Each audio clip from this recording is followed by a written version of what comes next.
Section 1. You will hear two colleagues, Marcus and Ella, discussing a work project. First, you have some time to look at questions 1 to 5.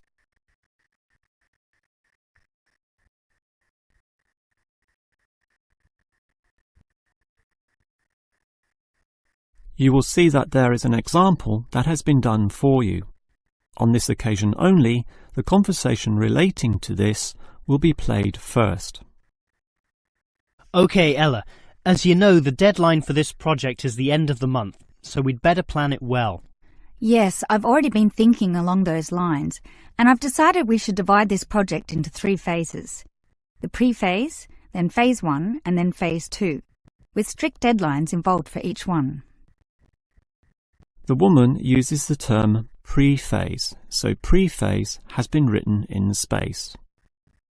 Now we shall begin. You should answer the questions as you listen, because you will not hear the recording a second time. Now listen carefully and answer questions 1 to 5.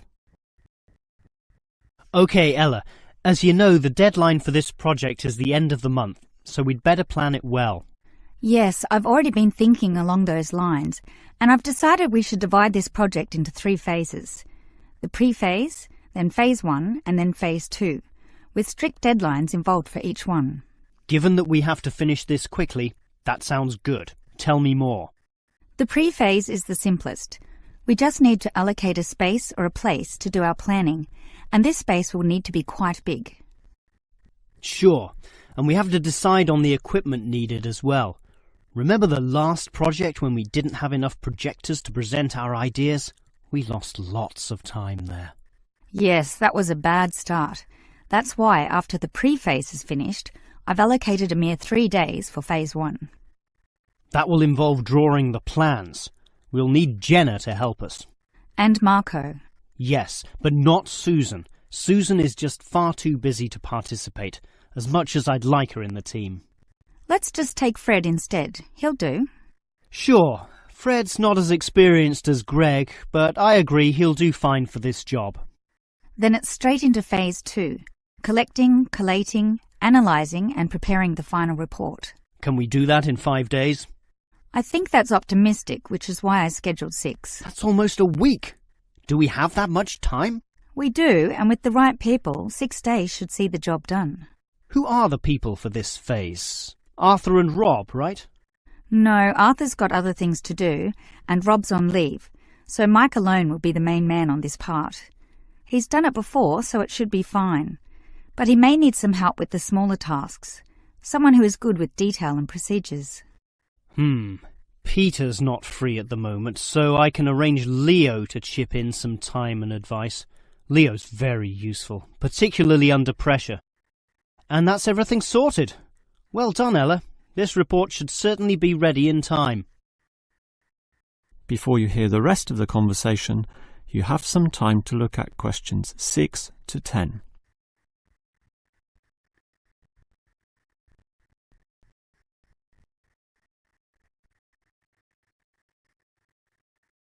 Now listen and answer questions 6 to 10. Okay, Ella, you've done a good job with the basic time frame of this project, but what about specifics? What sort of specifics? Well, things like information gathering. Are we going to use questionnaires like we did last time? I was thinking of using the internet to ask people to give their views, but you often get such silly responses when you do that. I'm of the view that the best way to find out things is to ask people directly, so that's what we'll do. Okay, but that will take longer. We'll probably even have to do some of the work at home. No, I don't think so, as long as we stay back at work for some after-hours meetings. Well, that's better than coming in early. No one functions well in the morning. Also, the final report will need at least 2 appendices. Not only that, we'll have to attach a small booklet to the end, containing printouts of the relevant parts from all the foreign websites we accessed. That will take even more time. Are you sure we can meet this deadline? Yep, I've worked it all out, and I'm confident we can do it. Phase 1 should be finished by the 5th, leaving Phase 2 to begin about the 8th or 9th. Now, there's a public holiday on the 10th, meaning that everything should be able to be submitted on the 15th, And after that, we can relax and celebrate on the 25th when the design division gives us approval to go ahead. Ha! You're assuming that the design division will approve this, and that's not guaranteed at all. Oh, come on, Marcus, be positive. You know this should be approved. In fact, I'm even planning the celebration when this is all over. Oh yeah? What's on the agenda then? Well, we definitely don't want to party in the office, do we? We want to get away from this place, and we're all too busy with our own lives and families to find a mutual time free for a dinner party. So I thought we'd just buy some nice expensive gifts for everyone who participated. We can just give these to the people here in the office. That sounds fine to me, but make sure they're not too expensive. The budget department will never approve the cost. Don't worry, I know how much I can get away with. All right, I'll leave that with you. That is the end of section 1. You now have half a minute to check your answers.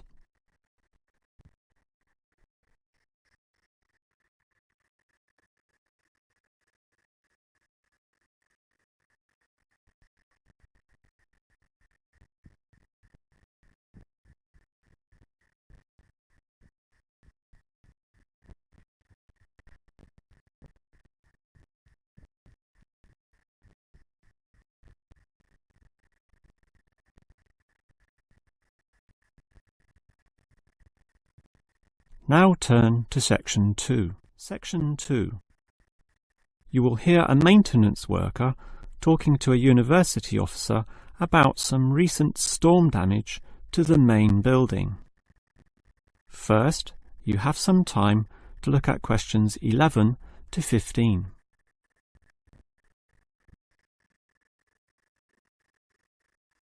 Now listen carefully and answer questions 11 to 15. Hello there. I was asked to tell you about the extent of the damage to the main building caused by the recent storm. Oh, that's right. I take it that most of the damage is just to the main building? It is indeed, since the building is so old. However, luckily, the damage is minor, and all of it can be fixed in one day, given that we have 5 people in our team. What will you be doing first? I understand you start at 8 in the morning. That's right. And we were going to remove the fallen tree, but we've been told there are exams that morning, and I'm sure the sound of those saws and other heavy equipment will disturb all the students. So instead we'll fix that leaky roof. That's a 4-hour job, since it involves substantial repair, not like fixing broken windows, which can be done quite quickly. So you'll fix the broken window after that, from midday? We could do that. But since we'll be working in the ceiling, it's more logical to get rid of those birds' nests there. It's a small job, but will require crawling inside the ceiling cavity, which is not an easy exercise, so that will take about an hour. But this is good, since by that time the exams should be over, and we can address that tree which has been blown over, after our 1-hour lunch break, of course. It will be quite noisy dealing with that, but it will be finished by 3 o'clock. Some of our staff will then leave to fix things on another site. An office nearby needs a new window. But 2 of us, including myself, will remain here to paint over that discoloured patch of wall in your office. Oh, good. It looks so horrible at the moment. Well, we'll certainly make it look good once again. And in the last hour of our working day, we'll fix up that problem with the wiring. Apparently the power doesn't go to one of the classrooms. Probably some water has gotten into the fuse box, so we'll just change a few wires and clean up the moisture, and it should be fine. Before you hear the rest of the talk, you have some time to look at questions 16 to 20.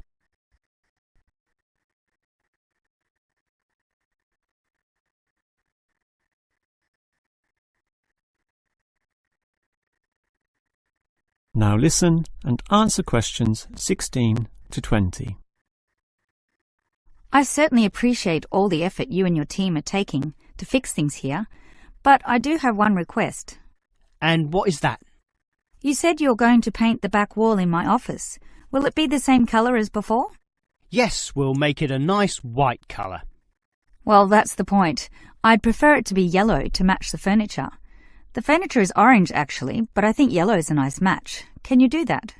We can certainly do that. Yellow it is. Certainly a prettier colour than just plain white, or the blue in my kitchen at home for that matter. And we can leave the paint can with you in case you need to do some touch-ups or if the stain reappears. I'll just leave it in the garden shed, the one next to the main classroom. And incidentally, about those birds in the ceiling, I was just investigating and I heard the chirping of little baby birds in there. So there must be some young ones in a nest. I just thought you'd like to know that we can give them to a wildlife reserve. There's one in the next suburb, so that should not be too much trouble. Or you could give them to one of our teachers. I have a colleague who can raise them. I would say the wildlife reserve is a better option, since the people there are used to dealing with animals. And as for that fallen tree, we'll cut it up into small pieces, and that can be firewood in my house, so that won't be wasted either, although the smoke will cause some pollution. But I have a special licence for my fireplace, so no one can object to that. I've noticed also that the university has a garden bin for the smaller items, leaves and sticks and bark and so on, so we can dispose of material in that also. You do have some waste piles out the back, but a proper garden bin means that the material will be recycled, and that's better for the environment, so you can rest assured we will use that. That is the end of section 2. You now have half a minute to check your answers.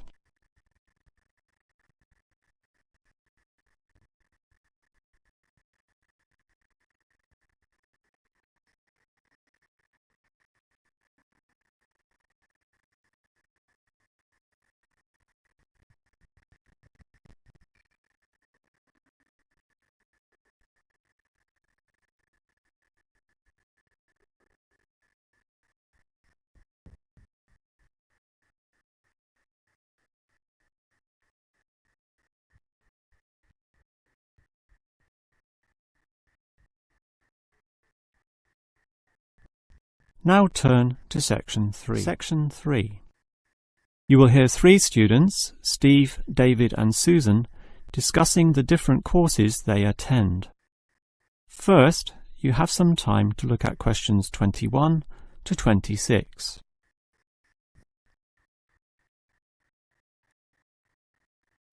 Now listen carefully and answer questions 21 to 26. Well, gentlemen, we've almost finished our second semester at this university. What do you think of all the courses we attend? On the whole, I'd say they're quite good, apart from social history, which I find to be a little too inexact. Yes, the lecturer's style is also very, very dull. I certainly agree with you there, although I would say that the textbook is more interesting. Welfare State. The subtitle says, An Examination of Social Development in the 20th Century. Yes, Welfare State is a good book, but look how many pages it has. 458! I agree. It's just too long to be easily read. Far too long, although it's certainly well written in parts. Yes, and if you compare it to the textbook for cultural studies, what's it called? Inner Views, I think. No, that's the book for media studies, and we finished that subject last semester. The book you're thinking of is In Perspective. Oh, sorry, you're right. In Perspective. And the subtitle says, A Comparison of Social Groups. Somewhat interesting, wouldn't you say? Well, mildly so, as is the subject, dealing as it does with such a wide variety of issues. But the book itself certainly oversimplifies a very complex subject. I agree.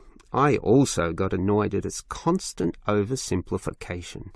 Life is more complicated than what it suggests. Yes, but what you call oversimplifying may well be considered clarifying. Look at this other textbook, Government in Action. Some may say that it also oversimplifies, but it must do so in order to present a coherent picture of an equally complex subject. Government in Action? Which subjects? It's the textbook for political theory. Oh, I hate politics. That's why I don't like the active leadership subject either. And most of the stuff in that political theory textbook is based on the American system. You see, it's written by Americans, so it's not even relevant to us here. I'd agree with you there. It's not relevant to us at all. since our government uses the Westminster system.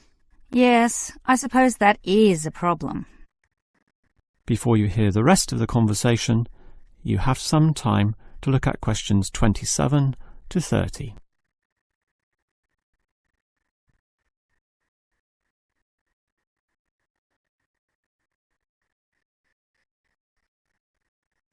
Now listen and answer questions 27 to 30.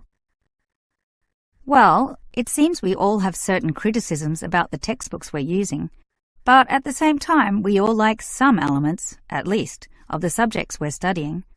What's your favourite subject, David? I'm not sure. I like political theory, but... Cultural studies is by far the best, even better than political theory, which I also like, but just not as much. Why do you say that, Steve?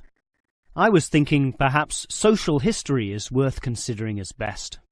Social history is good, but I made my choice because the subject is relevant to this modern society. But so is social history, and I like the historical element, which the other subjects lack.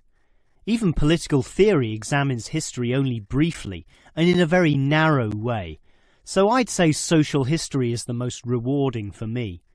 What about you, Susan? I think social history is certainly very good, but political theory is, in fact, the best, since basically every human system boils down to politics. So, despite a certain irrelevancy in the details, the basic message remains as relevant as ever. Oh, Susan, you can't be serious. Let's ask Olive again. She's over there. Olive! Which subject do you think is the best? Ah, a difficult question. I'm very interested in culture, so cultural studies is certainly my cup of tea. But I'm politically active also, and hope to pursue this as a career. So political theory would be the one I'd pick. I don't believe it. Even with that irrelevant textbook? Don't listen to him, Olive. You have a right to your own opinion. That is the end of section 3. You now have half a minute to check your answers.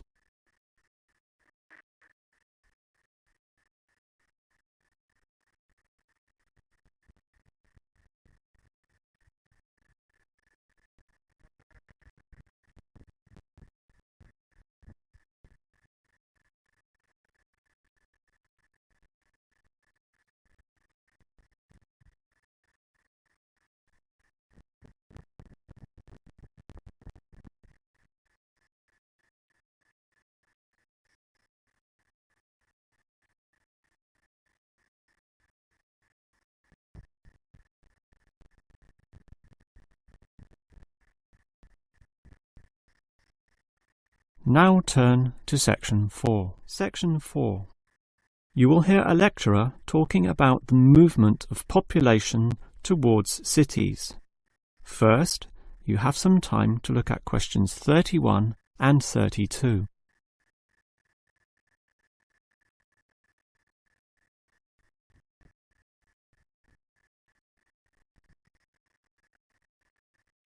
Now listen carefully and answer questions 31 and 32.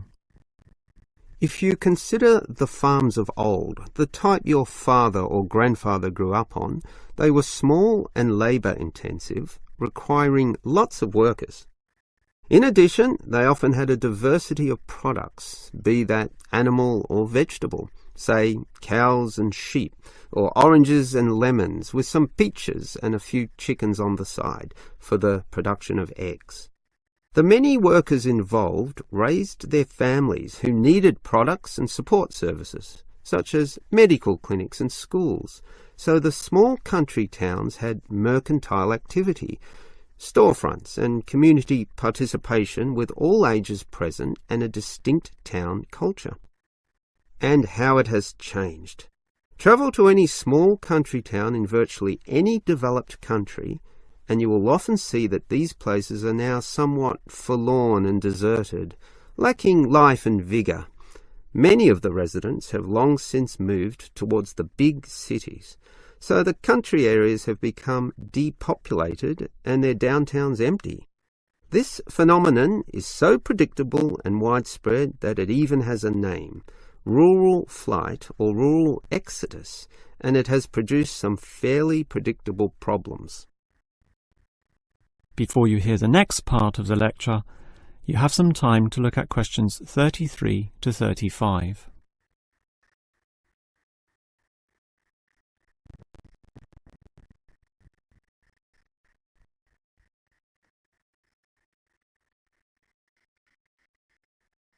Now listen and answer questions 33 to 35. As for the causes of rural exodus, the most obvious is the industrialisation of agriculture. This comes in two aspects, one of them being monocultural farming practices. What this means is that it is now more efficient to have one product and focus on its needs almost exclusively. So, for example, animal husbandry will usually involve a single type of animal, say pigs, but with huge factory farming techniques, or, in other words, the second aspect, economies of scale. This means instead of 200 pigs, there'll be 2,000, tightly fitted into small pens or cages, with high-density waste disposal and automatic feeding systems. Yet, despite this huge size, it can all be controlled by just a dozen farm workers pushing the right button. You might not like it, but in a competitive market, the cheaper the overheads, the better, and one can't argue with market economics. It's simply the way of the modern world, and it has changed the face of rural districts, mostly for the worst. Before you hear the rest of the lecture, you have some time to look at questions 36 to 40.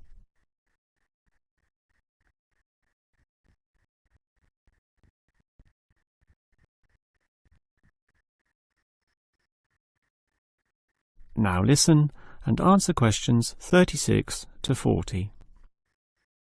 We can talk at length about the problem of rural exodus, but what about solutions?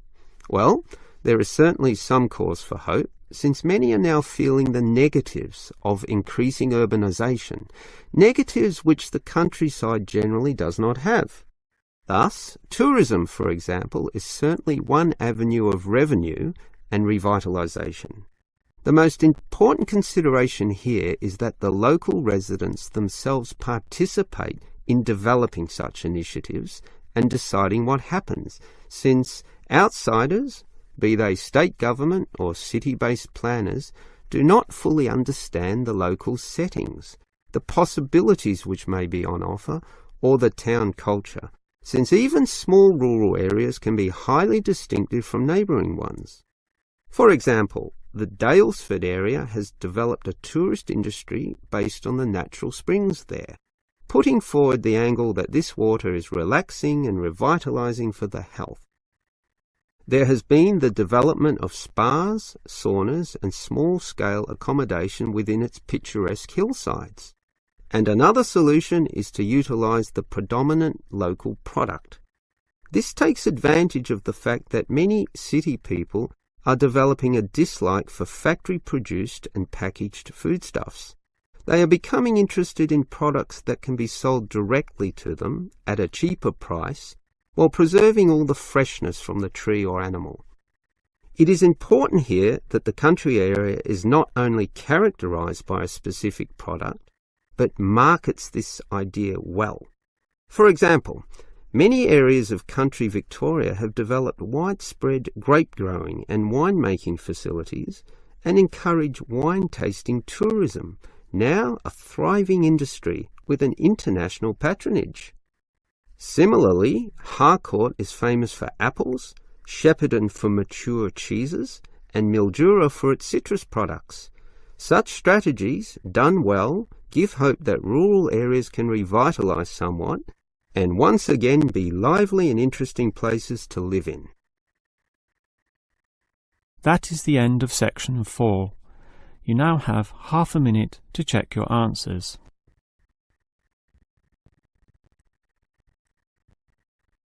That is the end of the listening test.